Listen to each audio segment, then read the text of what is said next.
Disclaimer under Section 107 of the Copyright Act 1976, allowance is made for fair use for purposes such as criticism, comment, news reporting, scholarship, and research. Fair use is a use permitted by copyright statute that might otherwise be infringing. Non-profit, educational or personal use tips the balance in favor of fair use. क्या 1000 crore market cap के आसपास की company future में 500 करोड़ के revenue से 1000 crore revenue club तक पहुंच सकती है? और अगर मैं कहूं कि इस कंपनी ने सिर्फ एक साल में अपना बिजनेस लगभग डबल कर दिया, तो शायद आपको यकीन ना हो, लेकिन लेटेस्ट ऑडिटेड नंबर कुछ ऐसी ही कहानी बता रहे हैं। हम बात कर रहे हैं NHC फूड्स की, एक ऐसी कंपनी जो ट्रेडिशनली फूड्स एक्सपोर्ट बिजनेस में थी, लेकिन अब gradually global food trading network build करती नजर आ रही है। और FY26 के रिजल्ट्स ने मार्केट का ध्यान इस तरफ खींचना शुरू कर दिया है। नमस्कार दोस्तों, आज हम डिटेल में एनालाइज करेंगे NHC फूड्स को, समझेंगे कि कंपनी करती क्या है, लेटेस्ट रिजल्ट्स कितने स्ट्रॉन्ग हैं, ग्रोथ आ कहाँ से रही है, और सबसे इम्पोर्टेंट, क्या ये सिर्फ टेम्पररी मोमेंटम है या एक long term growth story build कर रहा है। सबसे पहले कंपनी को समझते हैं। NHC फूड एक्सपोर्ट और ट्रेडिंग बिजनेस में एक्टिव है।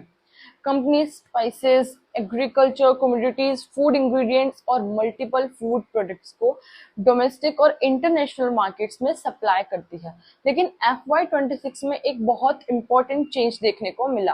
कंपनी का इंटरनेशनल बिजनेस अब मीनिंगफुल स्केल पर दिखना शुरू हो गया है, और यही शायद पूरी स्टोरी का सबसे इम्पोर्टेंट पॉइंट है। अगर लेटेस्ट कंसोलिडेटेड रिजल्ट्स देखें तो FY26 में कंपनी का रेवेन्यू 601 करोड़ तक पहुंच गया। पिछले साल ये रेवेन्यू 348 करोड़ तक था, मतलब सिर्फ एक साल में लगभग 73% ग्रोथ। अब माइक्रो कैप कंपनीज में रेवेन्यू ग्रोथ देखें अनकॉमन नहीं होता, लेकिन जब ग्रोथ के साथ प्रॉफिट भी इम्प्रूव होने लगे तब कहानी इंटरेस्टिंग बन जाती है। FY26 में कंपनी का consolidated net profit 12.32 crore report हुआ। पिछले साल ये फिगर लगभग 7 करोड़ था, यानी प्रॉफिट ग्रोथ भी रेवेन्यू ग्रोथ के साथ मूव करती नजर आ रही है।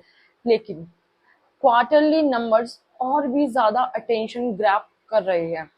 मार्च क्वार्टर यानी Q4 FY26 में कंपनी का रेवेन्यू 258 करोड़ रहा। पिछले साल इस क्वार्टर में रेवेन्यू 134 करोड़ था, मतलब एक ही क्वार्टर में लगभग 92% ग्रोथ। और profit Q4 FY26 profit 6.65 crore, जबकि पिछले साल इसी क्वार्टर में प्रॉफिट 90 लाख के आसपास था।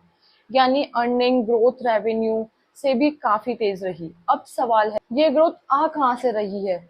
यहीं पर पिक्चर इंटरेस्टिंग हो जाती है। लेटेस्ट सेगमेंट डिस्क्लोजर्स के हिसाब से कंपनी का इंटरनेशनल ट्रेडिंग बिजनेस FY26 लगभग 159 करोड़ रेवेन्यू कंट्रीब्यूट कर रहा है। मतलब कंपनी अब सिर्फ इंडिया से एक्सपोर्ट्स करने वाली एंटिटी नहीं रही, ग्रेजुअली ओवरसीज ट्रेडिंग फुटप्रिंट भी बिल्ड कर रही है।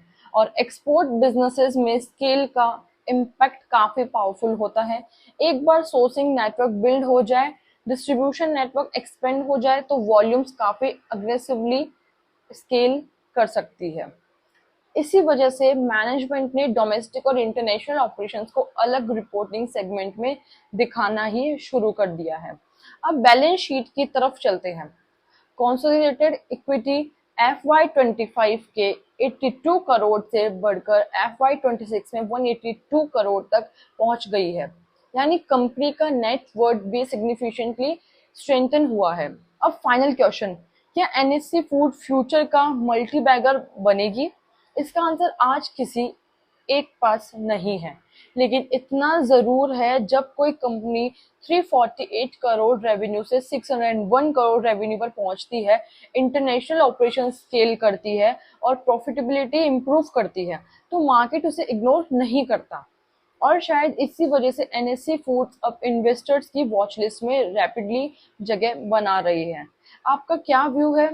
क्या NHC फूड एक emerging export led growth story बन सकती है, या फिर आपको लगता है कि एक्साइटमेंट रियलिटी से ज्यादा है?